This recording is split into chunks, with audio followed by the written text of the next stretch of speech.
Шіркін, құрметті көрермен, барлықтарыңыз осы таңнан осындай жастықтан айырыламай жатасыздар ғой, расымен. Жұмсағым ба, қаттысым ба, ол қандай болу, көлем үлкен болу, кіші болу керек па деп жастық таңдағанда көбіміз ақылдасатын адам таппай уайымдаймыз, оның несі дұрыс екенін білмей жатамыз. Негізі жастың қандай болу керек екен, дәл қазір құрметті көрермен біз сіздерге айтамыз, көрсетеміз, мұнда түрлі жастықтар бар. Құрметті көрермен, енді осы төсек орын таңдауда маман деп айтсақ болады. Бүгін міне жастықтарды дұрыс қалай таңдау керек, қайткенде біздің ұйқымыз қанат деген сұрақтарға жауапты қазір алатын боламыз. Ол үшін бізге жауап беретін маман Марал Дәулетбай келген еді. Қош келдіңіз, қайырлы таң, көргенімізге өте қуаныштымыз. Қайырлы таң қазақ елі. Сіздің енді ұйқыңыз қанып тұрған сияқты, сіз мына көшіктердің ішінде қайсысын ұйықтадыңыз? Мен өзім осы жастықта ұйықтаймын. Өзім жақсы көремін осы жастықты. Негізі біздің әр адамның 7-8 сағаты ол жақсы сапалы ұйқыға арнаймыз да, бәріміз міндетті түрде. Ертеңіне чтобы біз продуктивный болу үшін, соның үшін көріп тұрғаныңыздай қазір нарықта сан алуан жастықтардың түрлері бар, формалары, биіктіктеріне қарап, және ішкі жұмсақтығы, көрдіңіз ба, жұмсақтығына қарап әртүрлі бөлінеді. Мысалы, мынау өзіміздің үйреніп қалған классикалық жастықтар, көріп тұрғаныңыздай матасы жібектен, іші де жібектен жасалынған жастықтар. Бұл классикалық жастықтар өзіміз үйреніп қалған, бұрыннан келе жатқан, 50-ге 70. Енді бұл жұмсақ деп жатсыз, маған ұнайды, бірақ жалпы осы жұмсақ жастықта жату қаншалықты пайдалы? Енді пайдалы жағына көшек ағзаға. Мысалы, қазіргі кезде нарықта memory foam және яғни поролон с памятью деген жастықтар шығып жатыр. Олардың формасы және жаңағы несіне қарап, көлемі, биіктігіне қарап бөлінеді. Вообще қазіргі кезде өте ыңғайлы және жеңіл матрас жастық таңдау. Не үшін адамның мынау жаңағы иығы бар ғой, иығының ұзындығына қарап нені жастық таңдайсыздар. Қалай мысалы мен иығыма қарап қай жастық? Мысалы ер адамдарға биіктеу жастық және қаттылау жастық ыңғайлы болады. Себебі сіз мысалы иығыңыз үлкен ғой, сіз мысалы жатқан кезде басыңыз бүйтіп қатты төменге кетіп қалмау керек. Соның үшін сізге осындай биіктеу және иықпен былай өлшенеді екен. Солай жаңағы таңдалады, өлшеледі, алынады. Міне құрметті көрермен, иықпен өлшейді екенсіз. Шынымен мен жастық қалған, жалпы жастыққа басын тигізуге болмайтын болып тұр мен қазір. Мына жастық таңдағанда иықпен өлшеп таңдайды екенсіз. Расымен де мен мысалы балауса жаны жұмсақ жастыққа жатқанда ұнатса, мен қатты жастық ұнайды. Себебі мойынға ыңғайлы болу үшін де. Ер адамдардың көбісі, практикада ер адамдардың көбісі биік және қатты жастық таңдап жатады. Енді мына жастыққа көңіл бөлейік, бұл жастық анатомиялық жастық. Көріп тұрғаныңыздай, біз адамдар әртүрлі позада ұйықтайды ғой. Біреу арқасымен ұйықтайды, біреу жанымен ұйықтайды. Мына жастықтың матрастың деп айтып жатқанын қайта-қайта матрас өндіруші едім. Содан кейін менде уже матрас үйреніп қалғансыз ғой. Үйреніп қалған. Мына жастықты көргеніңіздей бұны ауыстыруға болады. Мысалы, сіз егер жаныңызбен жататын болсаңыз, міне көріп тұрғандай, былай ұйықтайсыз. Бір жақ кішкентай. Ал егер сіз арқаңызбен ұйықтайтын болсаңыз, міне мына жағын қолданасыз.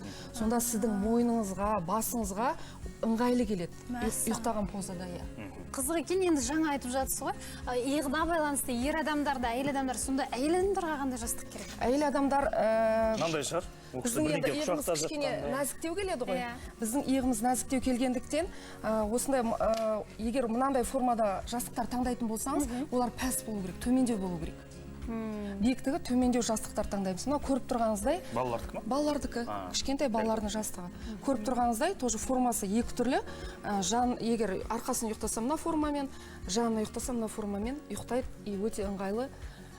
Қан қысымы, жаңағы қан айналысы бізге басқа байланысты болғаннан кейін өте жаңағы жақсы. Таңертең тұрғанда ұйқыңыз шайдай ашылып, жақсы ұйықтайсыздар. Енді жаңа ғана айттыңыз, жұмсақ жастық бұл көбінесе әйел адамдар жақсы көріп жатады, оның бір соншалықты пайдасы жоқ деп айттыңыз. Енді айтсаңыз, осы бір сондай қатты жерде жатқанда тіпті жастықсыз ұйықтаған жақсы көретін жандар бар. Бұл қаншалықты зиян болуы мүмкін? Зиян деп айта алмаймын. Практикада мүлдем жастықсыз жататын адамдар да бар. Ұнатады. Мысалы, даже сіздің сұрағыңызға даже былай жауап берер едім. Мына жастық көріп тұрғаныңыздай бір жаңағы көбелек сияқты формада, қалай ойлайсыздар, бұл жастық кімге ыңғайлы болады? Қандай адамдарға? Мен құшақтап жататын адам шығар мен өзі. Иә. Соны өзім ұстағаннан адамдарды Былай құшақтап жататын адамдарға, то есть былай ұйықтайды өзіне. Бұл жерде жастықты көрдіңіз ба? Адамның ыңғайына қарап, адамның физиологиясына қарап жасалынған, бейімделіп жасалған жастықтар. Барлығы да. Енді құрметті көрермен, біз мұнда балалардың жастықтары бар, және де қандай матада таңдау керек, оның барлығын әлі айтамыз, асықпаңыздар. Ал дәл қазір осы отанымызда, отандық резеңке етікті өндіретін жайлы бейне сюжетіміз бар, соған назар аударайық. Құрметті көрермен, жастық таңдауда одан әрі жалғастырамыз. Кеңесін беруге маманымыз Марал ханым айта кетеді. Енді балалардың жастығына көшейікші. Жаңа айттық, қандай жастықтар бар, түрлерін бәрін таныстырдық. Кімге физиологиясына ыңғайлы, ер адамға қалай таңдау керек, әйел адамға қалай таңдау керек екенін айта кеттік. Енді мынау Кішкентай нәрестелердің жастықтары. неше жастан бастап, немесе неше айлық? Туылғаннан бастап, бір айдан уже жата береді. Көріп тұрғаныңыздай баланың мына басының формасы ғой, ішіне кіреді да, сонда мына мойынға нагрузка түспейді ешқандай. Соның үшін өте бір ыңғайлы жастық осындай өзі. қандай матадан болу керек негізі жастықтар? Баланыкі, ер Ең адамдікі. маңызды сұрақты қойдыңыз. Міне мысалы көріп тұрғандай жастықтардың мысалы тұсы әртүрлі, бірақ бұған міндетті түрде өзіңіз жаңағы тысын заказ беріңіз, тапсырыс беру керек. Бөлек, Бөлек.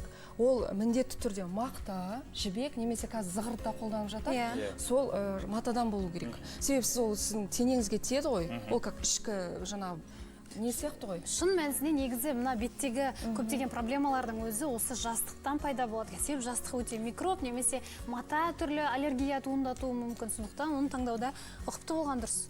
Аллергия туралы айтып кетейін. Көбінесе бұрын жүн жастықтар таңдап жататын еді ғой. Немесе құс қауырсыны жастықтарын. Қазір практикада оны таңдамайды, себебі аллергиясы бар адамдарға жүн жастықтары, немесе құстың қауырсына жастыққа жаңағы жасалған жастықтар болмайды. Қандай болу керек сонда? Көріп тұрғаныңыздай мынандай ішіндегі наполнениесі memory foam. Memory foam деген өзі материал сондай.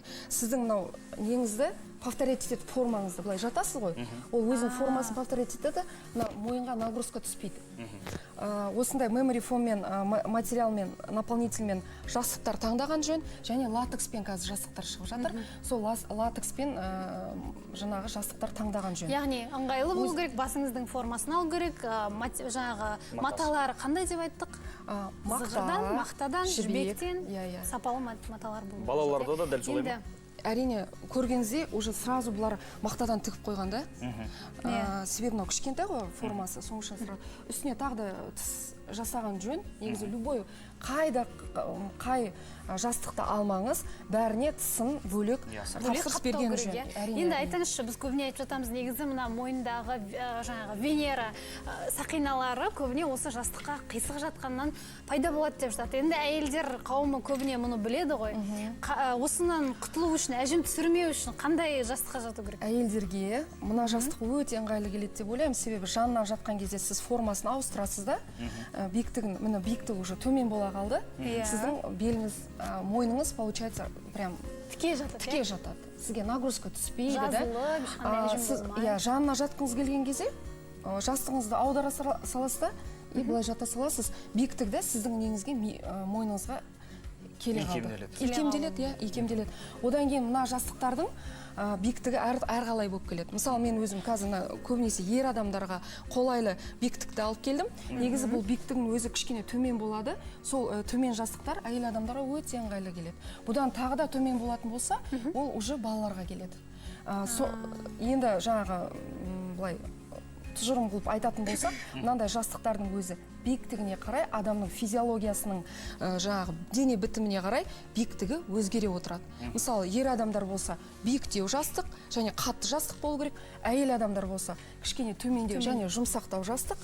Егер кішкентай балалар болатын болса, ол тағы да кішкене төмендеу жастық. Және балаларға өзінің формасы, жаңа размеріне қарағанда ыңғайлы жастық болу. Енді керемет, Марал ханым, сіз барлығын тәптіштеп түсіндіріп бердіңіз, бірден түсінікті болып қалған секілді. Енді керемет, шынымен де құрметті көрермен, осындай кеңеске байланыстыңызсаңыз болады. Мына жастықты қанша уақытта ауыстырып тұру керек? 3-4 жылда. 3-4 жылда. Өте керемет сұрақ. Бұл жастықтарды, именно осындай жастықтарды наполнительмен кір машинада жууга болмайды. Себебі Нұржан мырза как раз эксплуатация жайлы сұрақ беріп тұр ғой. Мына жаңағы жібектен жасалынған да, холофайбер деп айтып жатамыз, полиэфирлі талшықтардан жасалған жастықтарды жууга болады негізі кір машинада. Өзінің бір градусымен определенный, бұл жастықтарды мүлдем жууга болмайды. Сол үшін бұл жастықтардың өзіңіз сіз айтқандай жаңағы несі бар, срогы бар. 3-4 жылдан кейін ауыстырған жөн. Мына құрметті көрермен, бүгін сіздерге Марал ханым барлығын түсінікті қылдырып айтты ғой. Ер адамдарға, әйел адамға қанша мерзімде, қандай материалды, қандай матада балаларды барлығын айтып кәдеңізге жаразды деген ойдамыз. Толық осы ақпаратты көргілеріңіз келсе, біздің Instagram парақшасынан көре аласыздар. Ал Марал ханым, сізге көп рахмет. Уақыт бөліп келгеніңізге, таңнан жастықтармен келіп бізге керемет көңіл күй және де керемет ақпарат ұсынғаныңызға. Алғыс. Енді құрметті көрермен,